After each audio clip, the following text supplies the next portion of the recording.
The world is breathing again. After days of exchanging strikes, the United States says it has agreed to stand down and return to diplomacy with Iran. For millions of people, that sounds like good news. Oil markets have claimed shipping companies are watching closely, and diplomats are preparing for another round of negotiation. But behind the headlines lies a much bigger story, a story that did not begin last week or last month or even this year. It began decades ago, long before drones, missiles, and aircraft carriers filled the headlines. To understand why every confrontation between Washington and Tehran shakes the entire world, we first have to understand how two countries that were once close allies became bitter enemies, and why one narrow stretch of water known as the Strait of Hormuz became one of the most important and dangerous places on earth. Because this is not simply a military story, it is a story about oil, about power, about ideology, about economics, and about geography.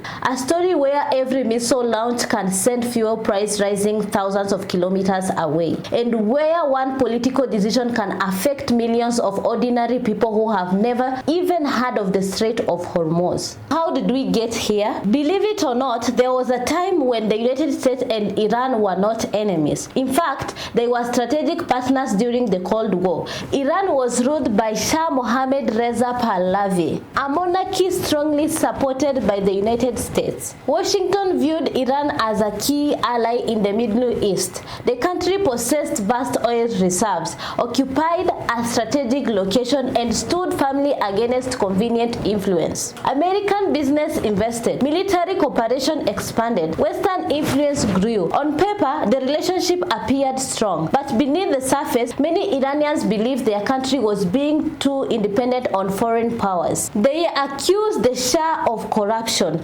authoritarian rule, and allowing outsiders' nation to shape Iranians' future. Public frustration continued to grow. Religious leaders, students, workers, and ordinary citizens began demanding change. Then everything changed. In 1979, Iran experienced one of the most important political revolutions of the 20th century. The Shah fled the country. Ayatollah Ruhollah Khomeini returned from exile. The monarchy collapsed. A new Islamic republic was established. The revolution did more than to extend Iran's government. It completely transformed its relationship with the West. The new leadership accused America of interfering in Iranians' affairs for decades. They rejected Western influence. They promised to protect Iran's independence at any cost. Meanwhile, Washington viewed the revolution with growing concern. An important ally had suddenly become one of its strongest critics. Trust disappeared. Suspicion took its place. The relationship became too weak.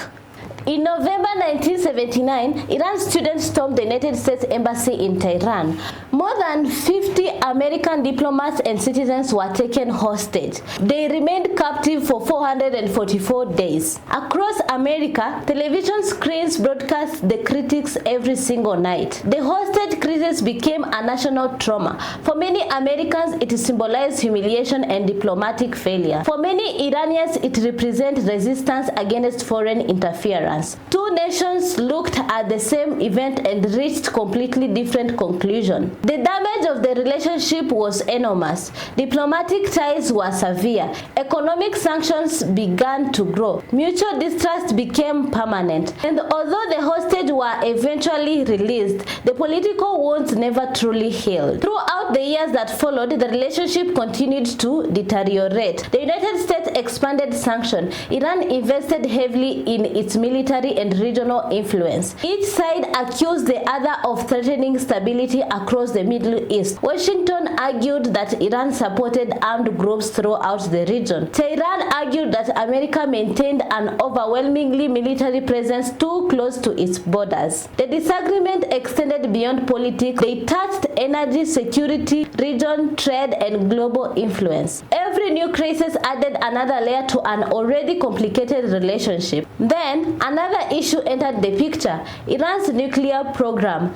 To Washington and several Western allies, Iran's expanding nuclear activities raised fear that the country could eventually develop nuclear weapons. However, Iran insisted that nuclear program was designed for peaceful purposes, including energy and scientific research.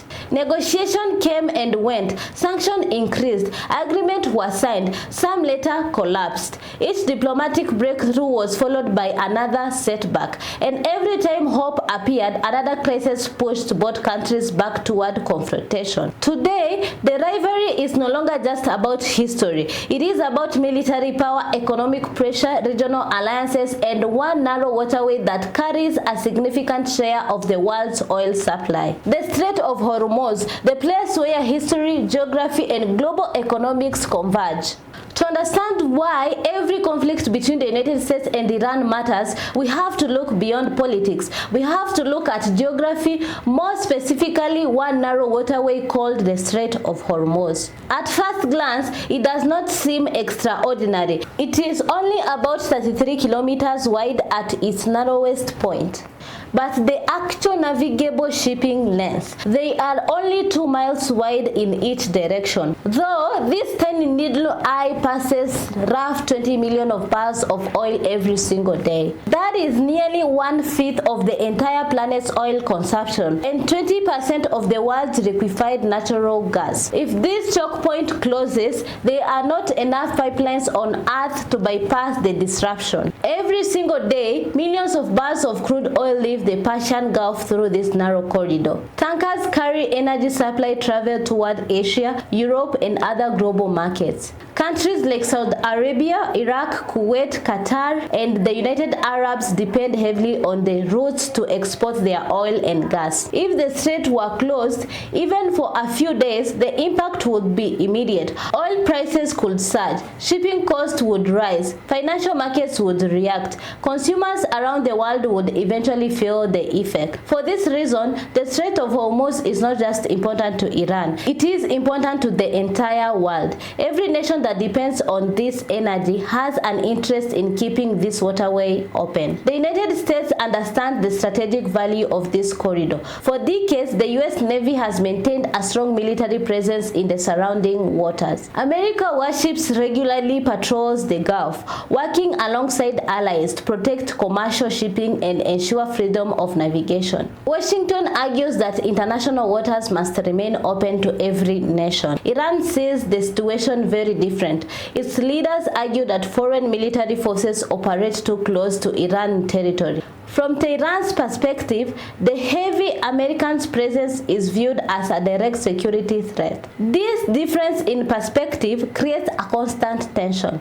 What one side described as protecting trade, the other described as military pressure. The same ships, the same aircrafts, and the same patrols are interpreted in completely different ways. That is why the Strait of Hormuz has become much more than a shipping lane. It is a place where military strategy, economic interest, and political rivalry meets every single day. Whenever tensions rise, insurance companies increase shipping costs. Oil traders became nervous. Governments issued travel warning. Military commanders move additional forces into the region. Even without a single missile fired, the fear of conflict can send markets into uncertainty. Sometimes, the threat alone is enough to affect the global economy. This explains why every headline involving the Strait of Hormuz receives worldwide attention. It is not simply about two countries. It is about the movement of energy, the stability of markets, and the balance of global trade. And that brings us to the present day. Following another round of military exchange, the world once again found itself asking the same question. Will diplomacy succeed? Or was this only the calm before another storm? For years, the rivalry between the United States and Iran rarely turned into direct fighting. Instead, both countries compete through economic pressure, cyber operation, regional alliances, and proxy groups across the Middle East. The tension never truly disappeared. It simply changed form. One crisis would fade away, only for another to emerge months later. Sanctions tightened, military exercise increased, warships entered the Persian Gulf, fighters just conquered patrols. The atmosphere grew increasingly fragile. Then, early this year, the shadow war exploded into the light. In a historic and dark escalation, Supreme Leader Ayatollah Khamenei was killed. Israel airstrike dismantled high-level leadership, and the region plunged into absolute chaos. Almost immediately, the Strait of Hormuz was blocked. Explosive drones struck commercial cargo ships. The United States retained forcefully, destroying Iranian radar sites along the coast. This was no longer a shadow conflict. This was the brink of all-out war. Diplomatic channels came under pressure as both sides accused each other of escalating tensions. Around the world, news organizations provided continuous coverage. Financial markets reacted. Oil traders watched nervously. Shipping companies reviewed their routes, wondering whether commercial vessels could continue operating safely. Every new development raises another question. Will this remain a limited confrontation, or will this grow into a regional war drawing in multiple countries? This possibility of a wide conflict became impossible to ignore. Military analysts warned that any direct confrontation between Washington and Tehran would not remain a local issue. It would immediately affect global energy, international trade, and regional security. The United States continues emphasizing its commitment to protect its forces, its allies, and its international shipping. Iran, on the other hand,